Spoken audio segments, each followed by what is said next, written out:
নমস্কার বন্ধুরা, কুকিং মম চ্যানেলে আপনাদের সবাইকে স্বাগত জানিয়ে আজকের ভিডিও শুরু করছি।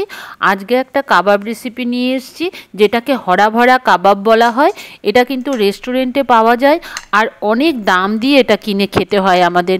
সেই রেসিপিটাই আজকে আমি ঘরে বানিয়ে নেব। আপনারা দেখতে থাকুন, আশা করি আপনাদের ভালো লাগবে।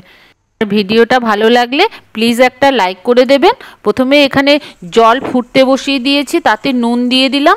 জলটা যখন ফুটতে শুরু করেছে, প্রথমে কিছু ব্রকলি এখানে দিয়ে দিলাম, তারপর দিলাম মটরশুঁটি। ব্রকলি আর মটরশুঁটিটাকে একটু সময় সেদ্ধ করে নিয়েই এখানে পালং শাক দিয়ে দিলাম। পালং শাক দিয়ে কিন্তু বেশিক্ষণ সেদ্ধ করা যাবে না। পালং শাকটা যখন নরম হয়ে যাবে তখনই কিন্তু নামিয়ে নেব। দেখুন পালং শাকটা এখন নরম হয়ে গেছে। বেশি সেদ্ধ করে ফেললে পালং শাকের কালারটা চেঞ্জ হয়ে যাবে, তখন ভালো লাগবে না। এখন সব সবজিগুলোই কিন্তু আমি নামিয়ে নিলাম আর ডাইরেক্ট একটা ঝাঁঝরির মধ্যে নামিয়ে নিলাম। পুরো জলটাকে একদম ঝরিয়ে নিতে হবে আর এটাকে একটু ঠান্ডা করে নিতে হবে। আমি জল থেকে তুলে কিন্তু সবজিগুলোকে অন্য একটা বাটিতে রেখে দিলাম, যাতে পুরো জলটা চলে যায়। আর চামচ দিয়ে চিপে চিপে জলটা একটু বের করেও দিতে হবে। ততক্ষণে সবজিটা একটু ঠান্ডাও হয়ে গেছে, কিংবা এই সময় হাত দিয়ে একটু চিপে চিপে জলটা বের করে দিলেও হবে। তারপরে এখানে আমি একটা চপার নিয়ে নিয়েছি। এই চপারে আমি চপ করে নিচ্ছি। এরকম যদি চপারটা থাকে তাহলে এই চপারে চপ করে নেবেন, আর যদি এই চপারটা না থাকে তখন মিক্সিতে দিয়ে দুই একবার ঘুরিয়ে নিলেও কিন্তু হবে। তাহলে সবজিটা একদম পেস্ট হয়ে যাবে না, এরকম একটু গোটা গোটা, মানে সবজির যাতে ক্রাঞ্চিনেসটা থাকে সেটা বজায় রেখে সবজিটা চপ করে নিতে হবে। দেখুন সবজিটা কীরকম হয়েছে, একদম কিন্তু গুঁড়ো করে ফেলিনি, এরকম হয়েছে। আর শুকনো শুকনোই আছে, যেহেতু জলটাকে পুরো ঝরিয়ে নিয়েছি। এখন আমি একটা কড়াই বসিয়ে দিলাম। কড়াইতে 1 টেবিল চামচ মতো রিফাইন্ড অয়েল দিয়ে দিলাম, সাথে দিয়ে দিলাম 1 চা চামচ ঘি। যখন একটু গরম হয়ে গেছে তখন এখানে 1 চা চামচ গোটা জিরে দিয়ে দিলাম, আর অল্প আদা গ্রেট করে রেখেছিলাম সেটা দিয়ে দিলাম। 10-12 কোয়া রসুন এখানে এরকম করে কুচিয়ে রেখেছিলাম, সেটা দিলাম। আর এখানে দিয়ে দিয়েছি 2টো লঙ্কা কুচিয়ে রেখেছি, সেটা দিয়েছি। ঝালটা আপনাদের মানে যেরকম সহ্য করতে পারবেন সেই অনুযায়ী ঝালটা দিয়ে নেবেন। তারপরে দিয়ে দিলাম এখানে একটা ছোট গাজর। গাজরটাকে এরকম ডুমো ডুমো করে ছোট ছোট করে কেটে নিয়েছি। আর এখানে 1/2 কাপ মতো কুচনো বিনস দিয়ে দিলাম। তারপরে সবজিগুলোকে একটু হাই ফ্লেমেই কিন্তু নাড়াচাড়া করে নিতে হবে, যাতে সবজির ক্রাঞ্চিনেসটা বজায় থাকে, সেটা কিন্তু মনে রাখতে হবে। তারপরে আমি যে পালং শাক আর মটরশুঁটি গ্রেট করে রেখেছিলাম সেগুলো দিয়ে দিলাম। এখন হাই ফ্লেমে একটু জল জল যত মানে বেরোবে তো শাক থেকে, সেই জলটা শুকিয়ে না যাওয়া পর্যন্ত একটু রান্না করে নিতে হবে। দেখুন কীরকম ঝরঝরে হয়ে গেছে, জলটা পুরো শুকিয়ে গেছে। গ্যাসের ফ্লেমটাকে হাই করে রেখে আমি এটাকে শুকিয়ে নিয়েছি, এটা সাইডে রেখে দিলাম। আর এখন একটা বড় পাত্র নিয়ে নিয়েছি, তাতে একটা বড় সাইজ আলু আমি সেদ্ধ করে নিয়েছিলাম, সেই আলুটা গ্রেট করে এখানে দিয়ে দিলাম। আর সাথে এখানে কিছু মশলা দিয়ে দিলাম স্বাদ অনুযায়ী নুন। এখন অল্প দিয়ে দিলাম বিট নুন, আমচুর পাউডার, চাট মশলা, অল্প জোয়ান হাতে ঘষে দিয়ে দিলাম এই 1 চা চামচ মতো। আর কিছুটা কসুরি মেথি এখানে দিয়ে দিলাম, আর ধনে পাতা কুচনো দিয়ে দিলাম। ভালো করে এটাকে আগে মেখে নিতে হবে।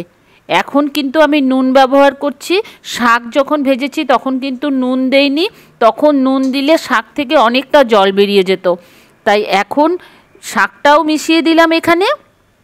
এখন 2 চামচ কর্নফ্লোর দিলাম, 2 চামচ বেসন দিলাম, আর 2টো পাউরুটির টুকরো নিয়ে নিয়েছি আমি। টুকরো দুটো এরকম ছিঁড়ে ছিঁড়ে দিয়ে দিলাম।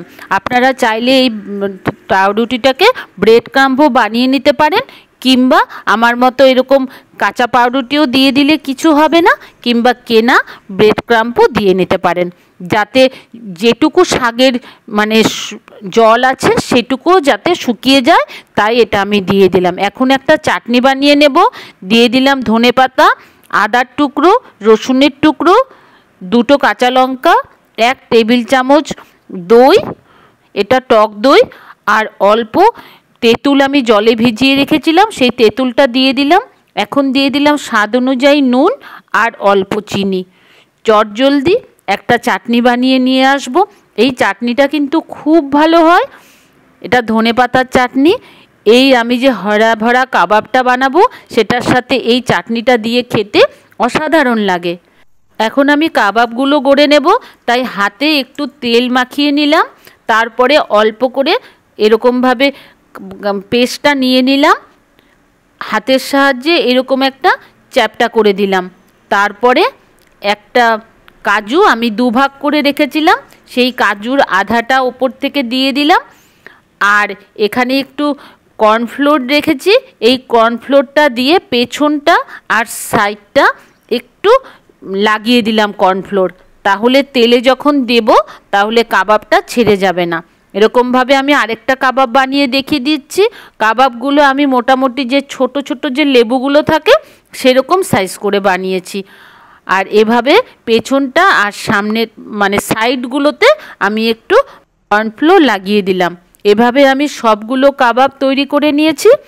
এখানে 1 প্লেট তৈরি করে নিয়েছি, এখানেও 1 প্লেট তৈরি করে নিয়েছি।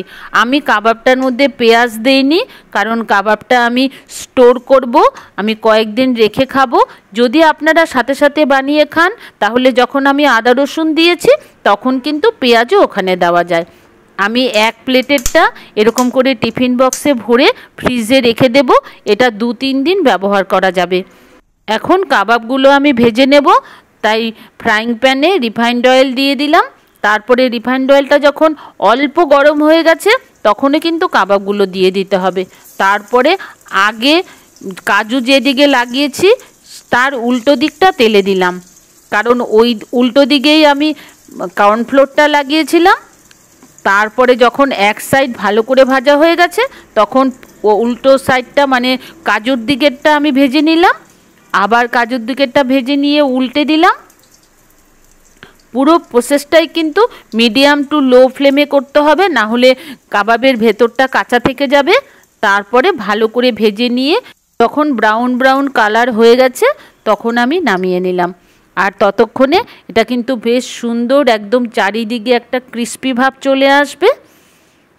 এখন একে একে নামিয়ে নিচ্ছি। দেখুন কতটা সুন্দর হয়েছে, সবুজ কালারটা কিন্তু পুরো বজায় আছে। এটা কিন্তু খুব ভালো একটা রেসিপি। ধনেপাতার চাটনির সাথে আমি গরম গরম সার্ভ করে দিলাম। আমার আজকের এই কাবাব রেসিপিটা আপনাদের কেমন লাগলো জানাবেন। যদি ভালো লাগে একটা লাইক করে দেবেন। ভালো থাকবেন, আবার আসবো নতুন কোনো রেসিপি নিয়ে।